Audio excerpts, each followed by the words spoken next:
ब्राह्मण को भोजन नहीं करा पा रहे हैं, मान लो आप गौ माता को रोटी नहीं दे पा रहे हैं, स्वान को भोजन नहीं दे पा रहे, कौवे को भोजन नहीं दे पा रहे हो, और मान लो गया ब्रह्म कपाली या कहीं पिंडदान नहीं कर पा रहे हो, तिलांजलि तर्पण नहीं कर पा रहे हो, तो एक काम जरूर करना, जल के पात्र में 2 बूंद गंगा जल डालना और वो गंगा जल शंकर को रोज 16 दिन तक चढ़ाइए, पितृदोष समाप्त हो जाए।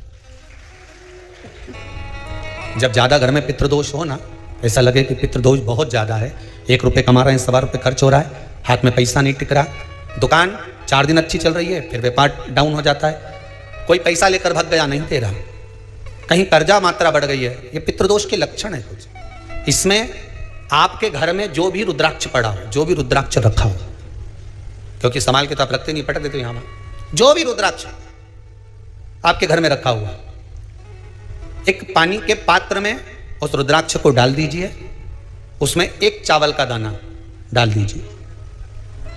महाराज, परिंदा जहां होता है, मटका, हंडा या रसोई घर में आपका जो पानी भरने का स्थान होता है, जिसको आरो क्या क्या लगा के रखते हो, उसी के कहीं पास में उस कलश को रख दीजिए, ऊपर से उसको ढक दीजिए। शाम के समय, सुबह रखा 10 बजे से 12 बजे के बीच में, शाम के समय प्रदोष काल में भगवान शंकर का नाम स्मरण कर कर, ओम नमः शिवाय बोलकर, श्री शिवाय नमस्तुभ्यम बोलकर, या महामृत्युंजय मंत्र का स्मरण कर कर, या गायत्री मंत्र का स्मरण कर कर, जो मंत्र आपकी बुद्धि में विवेक में समाहित हो, उस मंत्र का नाम लेकर राम कृष्ण हरि जो बोल सकते हो, एक घी का दिया अवश्य प्रज्वलित करें, लंबी बाती का। कौन सी बाती का? फूल बत्ती का नहीं, गोल बत्ती का नहीं, लंबी बाती का। बत्ती का मुख दक्षिण की ओर, कहां पर होना चाहिए? दक्षिण की ओर, ना पूरब, ना पश्चिम, ना उत्तर, बत्ती का मुख कहां हो? दक्षिण की ओर। जैसे श्राद्ध पक्ष में ब्राह्मण को जब भोजन कराते हैं तो ब्राह्मण का मुख श्राद्ध पक्ष के भोजन कराते समय अगर पूरब, पश्चिम और उत्तर का होता है तो श्राद्ध के भोजन का फल नहीं मिलता, उसका मुख दक्षिण का होता है, तो हमारे घर के जितने भी पितर उस तिथि में गए होते हैं सबको उसका भाग मिल जाता है और पितृदोष समाप्त हो जाता है। इसलिए ब्राह्मण का मुख श्राद्ध पक्ष में भोजन कराते समय दक्षिण का होना चाहिए।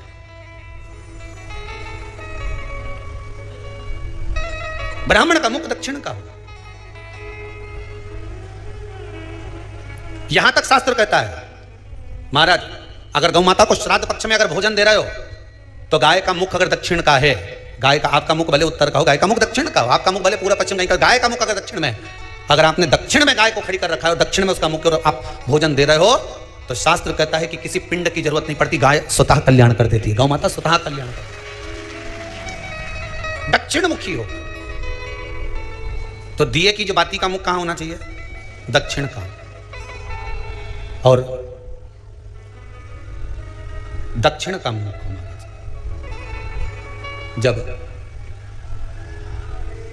जब दक्षिण का मुख हो, दक्षिण की ओर बाती हो महाराज, तब दक्षिण की बाती जलाने के बाद में भगवान से वहीं पर प्रार्थना करें।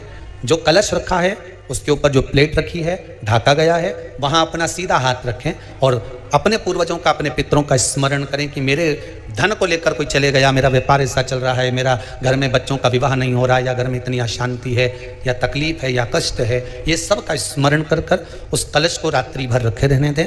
सुबह स्नान आदि करने के बाद फिर एक घी का दिया दक्षिण की ओर लगाकर सुबह 10 बजे से 12 बजे के बीच में उस जल को शिव जी को समर्पित कर कर आ जाएं और वो रुद्राक्ष लेकर वापिस आ जाएं। महाराज वापिस आ जाइए, उस रुद्राक्ष को अपने घर में रख दीजिए।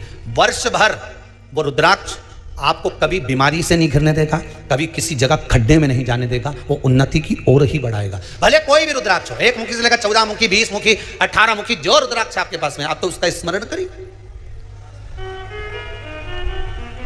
आप उसका स्मरण करें। आपको लगता है कहीं कहीं कि मेरे पितर मुझ पर क्रोध कर रहे हैं, आपको कभी कभी लगे कि मेरे ऊपर पितृ दोष लगा हुआ है या पितरों का श्राप लगा हुआ है, या हमारे यहाँ पर लोग अधोगति में ज़्यादा मर जाते हैं, हमारे यहाँ ये काम ज़्यादा हो जाता है, तो निवेदन है, श्राद्ध पक्ष चल रहा है, प्रयास करिएगा एक चावल की कटोरी में, कटोरी के अंदर थोड़ा सा चावल रख लीजिए कच्चा, उस चावल की कटोरी में एक बेलपत्र, थोड़ी सी दुर्वा बांधकर पानी का मटका परिंदा या जहाँ अपना रसोई घर में जल रखते हो, उस कटोरी को वहाँ पर 2 दिन 3 दिन तक रख दो। वैसे तो 16 दिन रखो ज़्यादा अच्छा था, पर जो दिन अपने को मालूम है 2-3 दिन उसको रख दीजिए। घी का दिया लगाइए। 3 दिन के बाद में उस दुर्वा को, उस बेलपत्र को शिव बाबा को समर्पित कर दो। चावल पूरे घर में घुमाने के बाद चिड़िया को या नदी में या किसी जीव को प्रदान कर दो। महाराज, पितृदोष के निवारण का सुंदर तरीका। कल आपको वो काम नहीं हो रहा है, बहुत दिनों से आप प्रयास कर रहे हो और काम अटका पड़ा हुआ है, तो प्रयास करना। जल के पात्र में थोड़ा सा शहद, गंगा जल उसमें डालकर, ये जो श्राद्ध पक्ष चल रहा है, जिस समय पर जिस श्राद्ध पक्ष के अंतर्गत, श्राद्ध पक्ष में एक पात्र में जल लेकर उसमें थोड़ा सा शहद, गंगा जल डालकर भगवान शंकर को कुंदकेश्वर महादेव के नाम से, कौन से महादेव? कुंदकेश्वर, क्योंकि विदल और उत्पल इन दोनों असुरों ने, राक्षसों ने जब बहुत उपद्रव मचाया,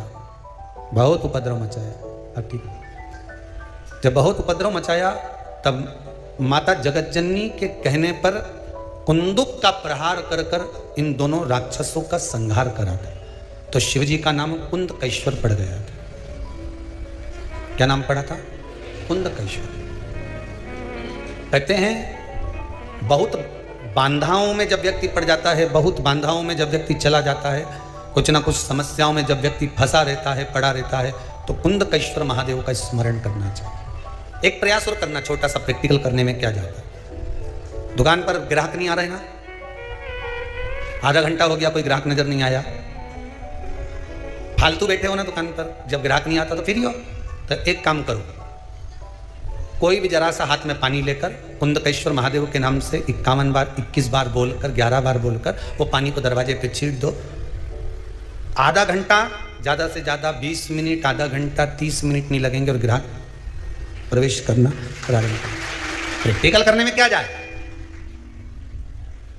अब इनमें कहीं घटा तुम्हारा कि पानी घट गया, कि बोलने से, कुंदकेश्वर महादेव का नाम लेने से जीवान घट गई, कुछ घटा? फायदा तो तुम्हारे ही हुआ। कुंदकेश्वर का नाम, कोई काम अटक रहा है, शहद जल के पात्र में डालिए और थोड़ा सा गंगा जल डालकर इसी श्राद्ध पक्ष में किसी भी दिन जब तुम्हारा मन पड़े तब शंकर जी को समर्पित कर पर साथ में 1 लोटा पानी, 1 कलश जल का अलग से लेकर जाओ। जब शहद का जल शंकर जी को समर्पित कर दो, उसके बाद सादा जल शंकर जी को अवश्य समर्पित करके। शहद का जल बांधाओं को हर लेता है, बांधा को हरता है। हम तो कई बार बच्चों से कहते हैं, अगर कोई बच्चा कंपटीशन एग्जाम में बैठ रहा है, इंटरव्यू दे रहा है, या कोई एग्जाम में नहीं निकल रहा है, तो प्रयास करना, बेलपत्री का जो बीच वाला पत्ता होता है, इस पत्ते पर शहद लगाकर हथेली में रखकर अंगूठे से इसको इस तरह से दबाकर शिवजी के कुंदकेश्वर महादेव का नाम लेकर अपनी मनोकामना कर कर शंकर भगवान का जो शिवलिंग है, उस शिवलिंग पर इस बेलपत्री के पत्ते को चिपकाकर आ जा और एग्जाम देने जा।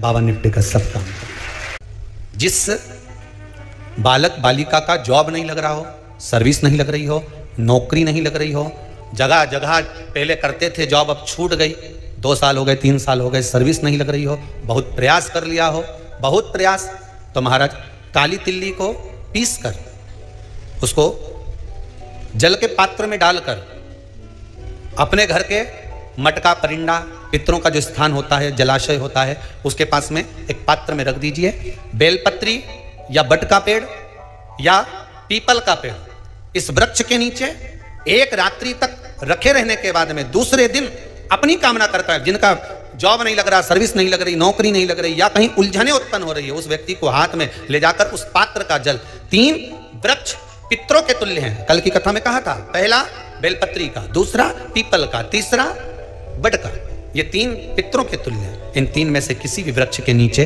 उस काली तिल के जल को समर्पित कर दीजिए। महाराज बाबा चाहेगा, भोलेनाथ जी चाहेगा तो 3 महीने में कहीं ना कहीं योग बना ही देगा, ये पक्का। बाबा पर विश्वास रखो। शंकर भगवान पर भरोसा विश्वास रखकर आप कार्य करेंगे, क्यों ना हो। श्राद्ध पक्ष में महाराज पीपल के पेड़ के नीचे मात्र काली तिल्ली का पानी ही डाल देने से पितृदोष का निवारण हो जाता है। किसी लड़के की लड़की की विवाह शादी नहीं हो रहा हो, मंगल विवाह नहीं हो रहा हो, पानी के लोटे में थोड़ा सा काला तिल डालकर श्राद्ध पक्ष में पीपल के पेड़ के नीचे चढ़वा दीजिए महाराज। पितरों की शांति होती है, घर में मंगल कार्य होता है, मंगल कार्य हो जाता है, पितृदोष का निवारण होता है।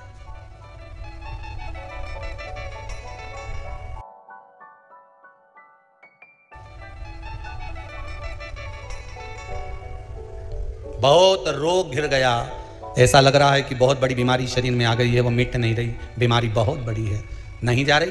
सरसों का फूल भगवान शंकर को चढ़ाना प्रारंभ कर दो। सरसों तो आप अपने घर के अंदर भी बो सकते हो, उसमें पीला फूल ही जाता है, शिव जी को चढ़ाना चालू कर दो, बीमारी समाप्त होना प्रारंभ। शिव को समर्पित किया गया एक एक भाग, एक एक भाग। महाराज लगे ऐसा कि घर में शांति नहीं है, सुख लक्ष्मी तो है, परिवार भी छोटा है पर शांति नहीं। जब देखो जब किसी ना किसी का मुंह चलता रहे, क्रोध में बोलते रहें, शब्दों के तीर चलते रहें, शांति नहीं है। प्रयास करिए श्राद्ध पक्ष में जिस समय पर ब्राह्मण को भोजन करने के लिए बिठाएं, या श्राद्ध पक्ष के अंतर्गत ब्राह्मण जब घर में भोजन ग्रहण कर रहा हो, उस समय पर थोड़ा सा कोई सुगंधित पदार्थ, इत्र आदि, पानी के मटके के पास, परिंडे के पास में, जलाशय के पास में, उस इत्र को थोड़ा सा कोई रुई में रखकर छोड़ दीजिए। घर में कभी क्लेश नहीं हो सकता, शांत का माहौल हो जाए। पितृपक्ष में किया जाए, पितृपक्ष। और एक बात और अच्छे से ध्यान रखिएगा, आप ब्राह्मण को भोजन कराएं ना कराएं, आपने धूप छोड़ी ना छोड़ी वो पता नहीं, गाय को रोटी दी ना दी, स्वान को भोजन दिया ना दिया, कौवे को भोजन दिया ना दिया, चलेगा। पर जिस दिन अमावस्या के दिन पितृपक्ष समाप्त हो, उस दिन प्रदोष काल में, प्रदोष के समय पर, प्रदोष काल में शाम के समय पर जाकर किसी भी नदी, तालाब, बावड़ी, कुआं, कहीं ना कहीं जो आपके पास में हो, वहां पर एक घी का दिया, बत्ती का मुंह दक्षिण की ओर कर कर अवश्य जलाकर आ जाना। सारे पितृदोष समाप्त हो जाएगा, सारा पितृदोष समाप्त। अमावस्या के दिन किसी भी जलाशय के पास में, नदी, तालाब, बावड़ी, कुआं, जो आपके शहर में, आपके गांव में, आपके नगर में हो, वहां जाकर लगा। अगर नदी, तालाब, बावड़ी, कुआं नहीं है तो पीपल का वृक्ष हो या बेलपत्री का वृक्ष हो या बट का वृक्ष हो, उसके नीचे लगा दो प्रदोष काल में। पर अमावस्या के दिन लगाएं जरूर। क्यों? क्योंकि अमावस्या 16 दिन तक पितृ मृत्यु लोक में आने के बाद में भोजन ग्रहण करते हैं। अमावस्या के दिन पितृ शाम के समय प्रदोष काल में शंकर भगवान का नाम जाप कर कर नदी, तालाब, बावड़ी पर पानी पीने जाते हैं, वहां से जल का आचमन कर कर पितृ अपने लोक को चले जाते हैं प्रदोष काल के समय पर। इसलिए प्रदोष काल में जलाशय के पास में, बावड़ी, कुआं, नदी, तालाब के किनारे पर दिया लगाया जाता है दक्षिण की ओर मुख कर कर बत्ती का, तो पितृ आशीर्वाद देते हुए जाते हैं कि फलो फूलो, आगे बढ़ो, उन्नति करो, तरक्की करो। ये पितरों का आशीर्वाद रहता है, पितरों का वर रहता है। आप देंगे उसको मिलेगा, कुछ करा ना करा। फिर अमावस्या के दिन, जिस दिन पितृपक्ष समाप्त हो, उस दिन दिया दक्षिण की ओर बाती का मुख कर कर लगा। महाराज एक बात बहुत अच्छे से समझ लीजिए, जिसके घर में क्लेश होता हो, अशांति रहती हो, क्लेश रहता हो, या छोटी छोटी बात पर विवाद चालू हो जाता हो, या पति पत्नी में, परिवार में, सास बहू आदि कादिक में कहीं ना कहीं कुछ अगर विवाद रहता हो, तो शास्त्र कहता है, ऐसा बेलपत्री की डंडी रहती है ना,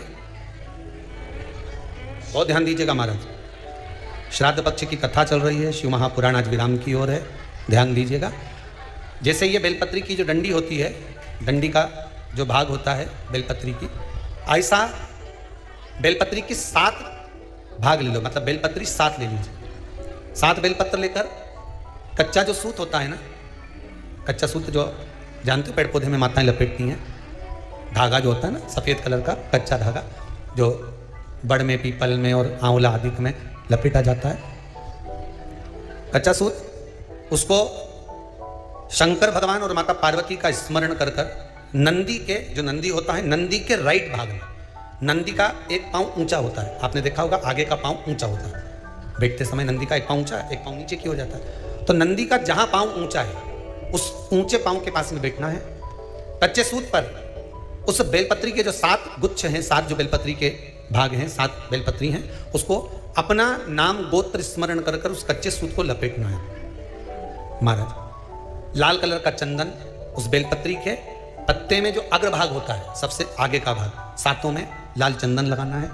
महाराज उस चंदन को लगाकर आप प्रदोष के दिन, प्रदोष काल में शंकर भगवान को समर्पित अगर करते हैं तो जिस घर का गोत्र बोला है उस घर में कभी क्लेश नहीं हो सकता, वो शांति का अनुभव, उसमें क्लेश नहीं हो सकता। एक धागा होता है पक्का धागा, एक धागा होता है कच्चा धागा। बहुत ध्यान दीजिएगा महाराज, पक्के धागे से नहीं लपेटना सफेद, कच्चा जो धागा पीपल में, बड़ में या आंवला आदि में जो हम लोग लपेटते हैं पूजन करते समय, वो कच्चा धागा। और एक बात और आपको कहने, ध्यान दीजिएगा, अगर मान लो किसी पति पत्नी का तलाक तक की नौबत हो गई और तलाक नहीं कराना है, आपस में वापिस प्रेम बढ़ जाए, छोरी वापिस घर में रहे, बेटा उसको रखे, बहू रहे, आपस में प्रेम बढ़े, वो भले मायके चली गई हो, वो भले लड़का छोड़कर चले गया हो, अकेली रह रही हो और चाहती है कि मैं पति के साथ रहना है, तलाक नहीं होना चाहिए, हम दोनों में प्रेम रहे, वो संभाले मेरे को भी और मैं भी आदर करूं, वो भी आदर करे। तो मेरा निवेदन है, कच्चा जो सूत होता है, कच्चा जो धागा होता है, नंदी के ठीक पीछे बैठकर कोई साथ में आपका परिवार का कोई व्यक्ति चले जाए और हस्तकमल को, जिसको अपने परिवार में वापिस रहना है, उस स्त्री हो या पुरुष हो, दोनों में से कोई भी नंदी के पीछे बैठकर, सोमवार की जिस दिन अष्टमी पड़े उस दिन नंदी के पीछे बैठकर हाथ को ऐसा बंद करना है, हाथ में एक बेलपत्री रखना है, सीधी सीधी बंद कर 7 बार उस हाथ पर कच्चा सूत लपेट देना है, उस सूत को वापस निकाल लेना है। बेलपत्री के साथ में, वो बेलपत्री को तो अपने पास में रखना। सबसे पहले माता पार्वती का जो हस्तकमल ऐसा होता है शिव मंदिर में, उस हस्तकमल में वो सूत जो आपके हाथ से निकला है वो उसमें डाल देना है, माँ जगतजननी से प्रार्थना कर कर। और जो बेलपत्री आपने संबंध को जोड़ने के लिए अपने हाथ में ली है, वो शंकर भगवान के कटी भाग में, फिर निवेदन करूंगा, कटी भाग को समझ लीजिए। ये शिवलिंग रखा है, जहां पर शंकर भगवान का शिवलिंग, माता पार्वती जी के हस्त कमल पर जो शिवलिंग रखा है, ये भाग कटी भाग कहलाता है। इस जगह पर जहां शंकर और पार्वती का मिलन हुआ है, उस जगह पर उस बेलपत्री को रख देना। महाराज ज्यादा से ज्यादा 3-4 महीने लगते हैं, दोनों में वापस प्रेम बढ़ जाता है, दोनों एक हो जाते हैं। तलाक तक बात चल भी रही हो तो तलाक समाप्त हो जाता है, प्रेम, करुणा, आसक्ति, स्नेह बढ़ जाता है। संबंध टूटने की कतार पर एक बार माता पार्वती को समर्पित तो करो अपना संबंध, कि मां अब तुझे नहीं भाना, माना मैंने अपशब्द कह दिया होगा, माना मेरी गलती होगी, थोड़ी गलती उनकी भी होगी, पर दोनों की गलती है माँ, अब इस संबंध को तुझे निभाना। जब कच्चा सूत माता के हाथ में रखो तब माता को विनती करना, इस संबंध की डोरी अब तेरे को दे दी, दीन बंधु दीनानाथ मेरी डोरी तेरे हाथ। अब यह डोरी मैंने तुमको दे दी है, अब यह संबंध आपको निभाना है, अब यह संबंध मेरा है। श्री शिवाय नमस्तुभ्यम, हर हर महादेव। साथियों, भाइयों बहनों, आशा करती हूँ सब लोगों को वीडियो बहुत पसंद आया होगा और सबने वीडियो को एंड तक जरूर देखा होगा। जैसे कि हम सभी जानते हैं कि श्राद्ध आज से शुरू हो रहे हैं, मतलब पूर्णिमा से श्राद्ध शुरू हो रहे हैं 29 सितंबर से और ख़त्म होंगे 14 अक्टूबर तक। तो हमारे गुरुदेव जी ने बताया है, बहुत सारे उपाय बताया उन्होंने, 12-13 उपाय बताए हैं जो कि आपने सुने होंगे। तो अगर आपको पितृदोष है या कोई परेशानियां हो रही है पितृदोष के कारण, तो जो अलग अलग उपाय बताए हैं वो उपाय आप करेंगे तो आपके सारे भी दुख तकलीफ, जो भी परेशानियां हैं, पितृदोष, सब कुछ खत्म हो जाएगा।